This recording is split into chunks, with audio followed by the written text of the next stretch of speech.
So, Jaden, why did you leave the left? Why did you walk away? Why did you become conservative? Why did your entire idea of the world, outlook on society change? Well, I'm about to tell you. So, this is, I think we're 89, 88 episodes in now. And I've never told this story on this show.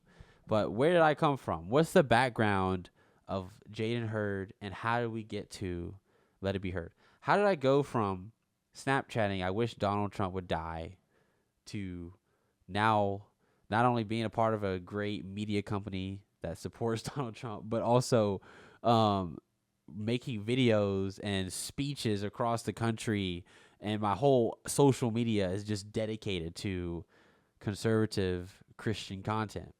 Well, let's start from the beginning. Jaden Hurd was raised as a leftist his entire life. I'm not going to speak in third person. I'm just going to talk about myself. I was raised leftist. You grow up black, it is what it is. You know what I'm saying? You just naturally vote Democrat, and the reason why is because Republicans are racist. That's what you're told, at least. And so I took this idea with me, and everywhere I went. And so I was scared of police for no reason. I was always just scared of the white man coming to get me. As a matter of fact, I remember my father and I used to take some trips to it's deep south in Alabama, where some of our family are, for Thanksgiving. We'd always pass by a couple houses that had Confederate flags on there, and I was just so scared just to drive by. I would literally like kind of tuck behind the window, below the window, to like hope that they don't see like black men are driving through this neighborhood. And I'm just like, looking back on it, it's like, bro, what an idiot. But anyway, that's just the perspective of a young black guy who was raised this way. I get into high school, and things politically start picking up. Donald Trump is elected for president in 2016, which is my freshman year of high school. Um, we're freaking out. We're all thinking that the country's about to be over. Typical leftist stuff. And yeah, I believe that he was racist up until 4 years ago, which is crazy to think about. Donald Trump really did kick all this stuff off. Political stuff was never really talked about in our household until Donald Trump got elected. That's when we really started getting into it. As a matter of fact, I went to school and I debated with my best friend, who was a die-hard Trump supporter, die-hard conservative, up and down, like everything. White, blonde, blue eyes, like as Republican, conservative, white, Southern dude as you can get. And I would debate with him inside and out. At the same time, we were best friends. We hung out every single day. He knew everything about me. I knew everything about him. Everything about us was opposite, yet we were best friends. The whole school thought he was racist too, and like didn't like that I was hanging out with him. But I know he wasn't racist. He was such a good friend to me at that time, and I really believe that that's what kickstarted my kind of, okay, maybe not all Republicans are racist, whatever. So anyway, we had these debates at school all the time, and I'm kind of getting cooked. I'm always losing these debates because he's always bringing up these facts about how Donald Trump, the economy's better, and I didn't know at the time. I mean, like, I'm in high school, you don't really care too much, but you're not really seeing the effects of the Trump administration up until maybe senior year of high school for me. But I'm always having these debates with him. And we loved Obama, man. We loved Obama. I loved Obama. I was hoping Hillary Clinton would win because Obama got endorsed her. There's three things that you see in a black household. There's a good seasoning cabinet. There's some Kool-Aid or really good sweet tea in the fridge, and there's like Obama stuff somewhere. Somewhere in that house, you gotta find some. You're gonna find some picture or something of Obama, maybe even like a black Jesus. You're gonna find something. And that's what it was like, kind of growing up, being around, home. I did go from house to house, but both houses had black dads, and both black dads were Democrat, still are to this day, and they do not like Trump. They did not back then, and that's what I heard. That's what I knew. And so, anyway, let's fast forward to 2020. COVID happens. George Floyd happens. All this stuff happens at the same time. We go away for spring break for a week. And then a week turns into 2 weeks, and then 2 weeks turns into I've not gone back to high school since. And what happened was, in COVID, a lot of people got really bored, and I was one of those people. You know, you got sent home, you not do anything. Even on spring break, there was nothing to do because you couldn't just go to the beach. The beaches were shut down. You couldn't just go shopping. The stores were closed. We had no idea what this virus was, and so none of us knew. We all wore masks if we were going to go somewhere, and that's just the reality of COVID-19 at that time. So what happened was I was bored. I went through a YouTube rabbit hole, and I just started watching a whole bunch of videos on random stuff. One day, sitting in my bed, and I found this video by Steven Crowder, and it was a change my mind on some random. I think it was abortion. I think it was abortion. He was arguing with some college leftist, some white liberal who just hated him, and I was like, man, this is so entertaining. I'm starting to agree with this guy. I also found different people that would drop good one-liners that would own these college leftists, like Ben Shapiro, Candace Owens, Charlie Kirk, all these people going on these campuses, and I just thought it was very interesting. And again, I was a leftist, but that was the first time I was kind of hearing that perspective. And so I saw myself kind of slowly taking the red pill. Well, eventually I also ran across these videos of Biden being blatantly like anti-black. I mean, the dude would say certain things like, if you don't vote for me, you ain't black. He said you can't go into a gas station without meeting someone with a slight Indian accent. He literally blatantly said the N-word multiple times throughout his history as a politician. I found out that he was anti-black regarding the whole 90s crime bill. You know, all these things that I didn't know before, I was finding out over this summer of 2020 kind of thing. But then George Floyd happens. And again, someone who is black, you look at that from a perspective of like, okay, I don't care what the context is, that was racist. You know, you don't really care, you know. So I took to social media. I was avidly pro BLM. I was avidly pro George Floyd. I actually I put out a Snapchat story like, who cares if the country's burning down when there's racism going on. As a matter of fact, I'm going to go through my Snapchat and try to find some of these posts so I can put them up on the screen. But this is real, my friends. This was a real black, liberal, raised Democrat. You know, I was all the way there. I actually remember putting out a Snapchat. All these celebrities that I really was liking at the time died all at the same time in 2020. I was like, dang, God's taken away all these people. I just wish God would take away Donald Trump next. You know, something like that. Literally wishing death on Donald Trump. Like, I hated Donald Trump.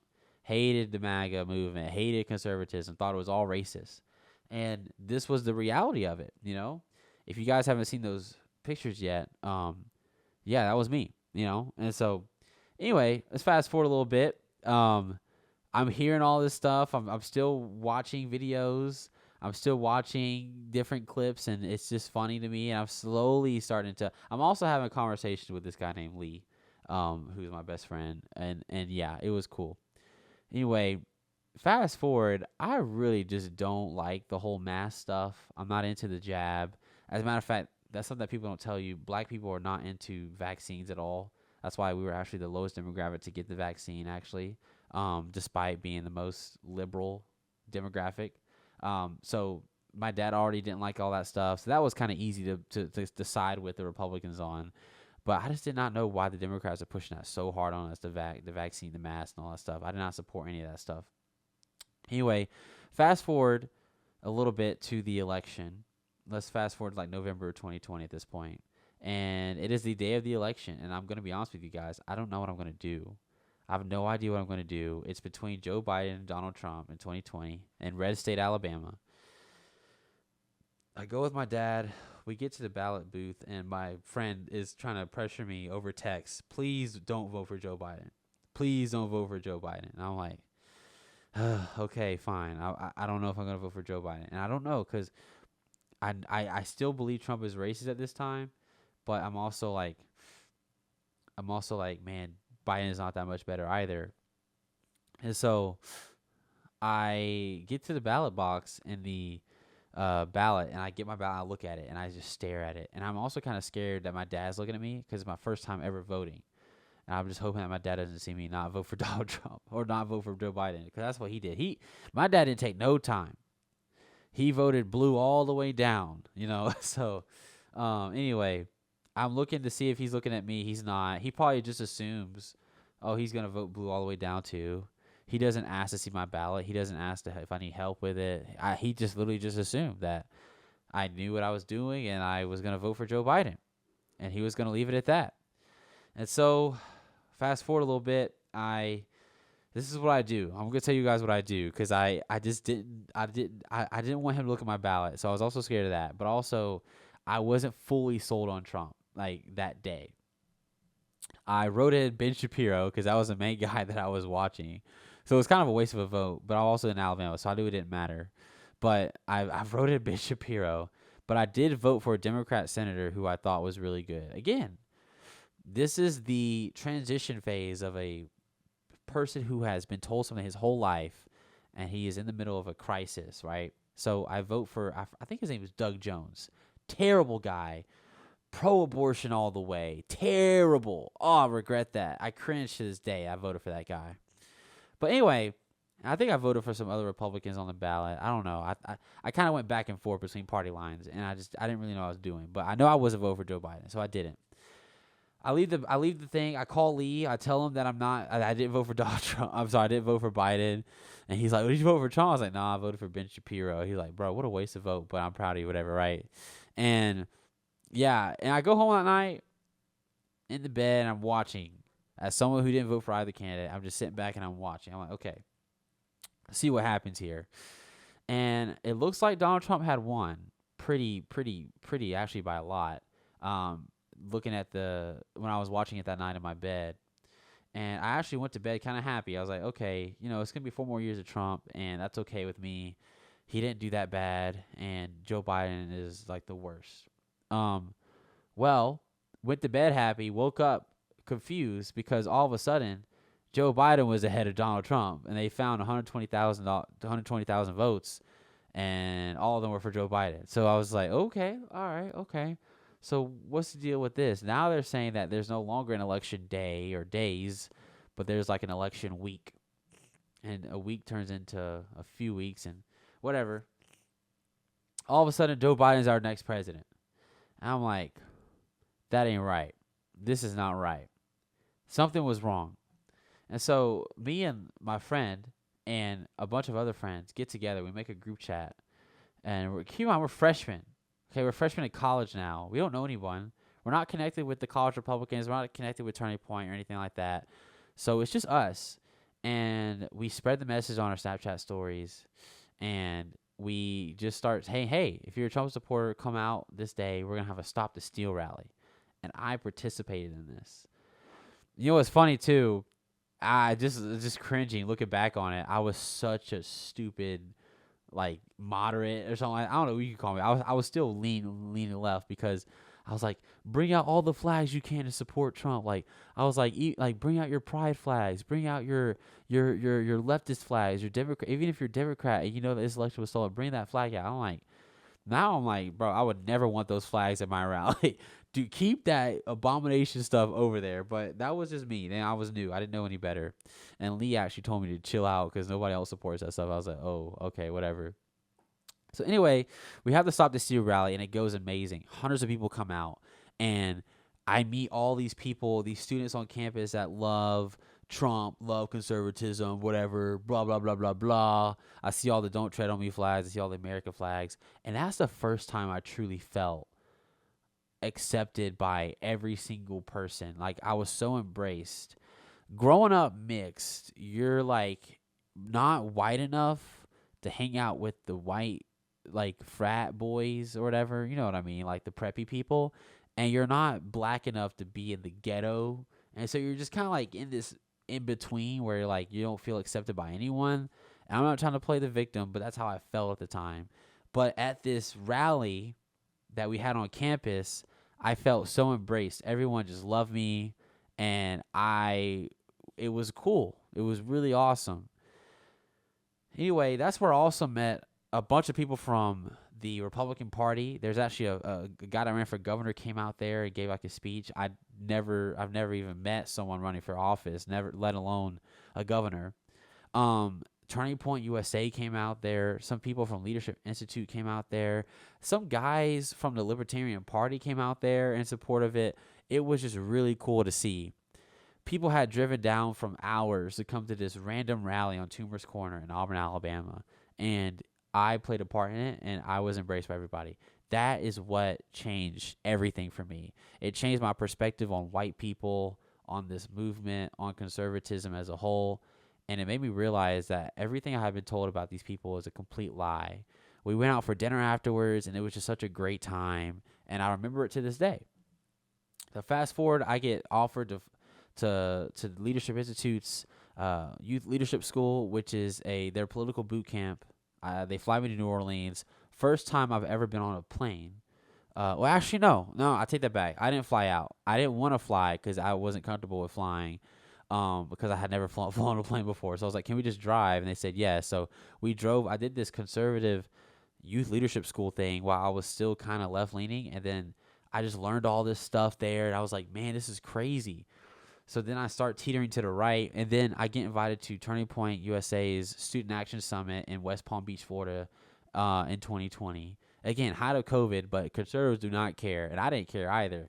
We didn't have our masks on. We didn't get the jab. And I showed up to this conference, and it was crazy. I met all these, like, speakers, like Madison Cawthorn at the time. I met, like, Donald Trump Jr. It was crazy. And I met all these conservatives, conservative women, and I was just like, man, this is lit. Like, this is lit. And it just gave me a new perspective.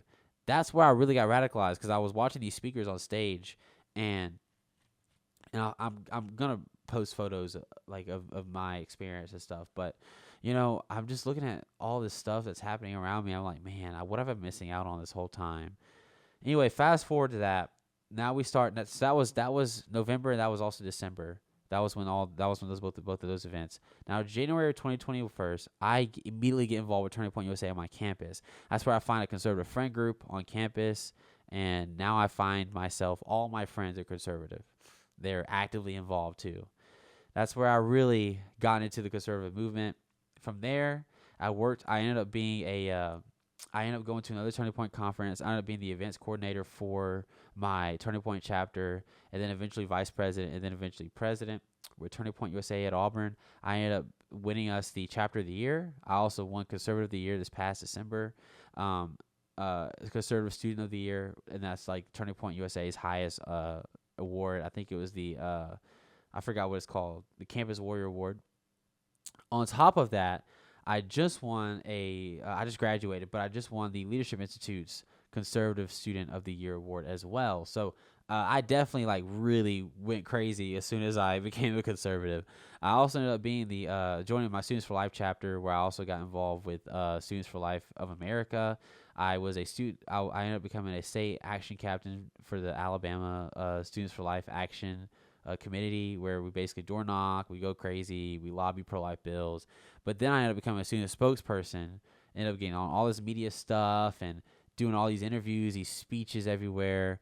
And basically, long story short, I went from someone who diabolically opposed everything that I'm doing now, and to some guy who's giving out speeches. I'm doing tours, I'm hosting speakers on campus. I have this show where I'm having people like Dr. Ben Carson, who I would have called a coon back in the day. Like, I've had, you know what I'm saying? It's a complete 180, Anyway, how I got this show was I was helping out a friend of mine for his campaign, a Republican campaign. He came and spoke to our Turning Point USA chapter. I then later on met him again at a March for Life rally in Washington, D.C. Then later on, he ended up contacting me to have a show on this very network, and I was like, man, this is amazing. And so that's where this show comes from. And I had actually already been praying about doing it. I had already came up with the name, the logo, everything I already had in place. I had already come up with everything, and I sent it to him, and he was like, it's perfect. So then we got started on this show, and that's why I'm here. And yeah, that was my I want to give more details, but I feel like I should leave some meat on the bone for maybe some future videos and stuff. A lot of crazy stuff happened between then and now. But what I am going to say is that I'm very thankful for, the people that poured into my life, regardless of what political beliefs you had. It all influenced me to get to where I am now. I want to say the first time I was canceled as a black conservative was, I think, 2022. I had a pro-life rally on my campus where we just rallied about abortion, and we had signs, we had music. It was a great time, and I posted it on my Instagram. I think it was my third or fourth political post, but it was actually like me actually like active doing activist stuff. I think I got like 700 comments on my Instagram from my peers calling me like all types of names, a traitor, I hate women, and all this stuff. That was my first time getting canceled or whatever. And I actually handled it a lot better than I thought. I did not care at all. I was having so much fun. The second time I got canceled was against Tuskegee University. I gave an interview news clip, and I had a sign at some rally that was opposing the vax mandates on our campus. I compared it to the syphilis study done on Tuskegee, and they got really mad at me. Again, 700, 800 comments on my Instagram, and death threats in my DMs. People were leaking my information. It was crazy, but it was lit. I had a lot of fun. Moral of the story is, I have been pushed further and further right through my experiences for the past 4 or 5 years, and it has been a journey. But now you're seeing the product of it. Now you're seeing the fruit of it. I think the Lord works in mysterious ways, because I also became a Christian right after becoming a conservative as well, because my values kind of changed. And so I kind of started to see where the Bible was coming from and all that stuff. But I'm going to tell my Christian testimony another time. We're going to say that for another time. But my friends, that is why I am now a conservative. That's why I left the black leftist victim mindset, and now I'm a victor. Now I love Jesus. Now I love Republicans and all this stuff. That is where I'm at right now.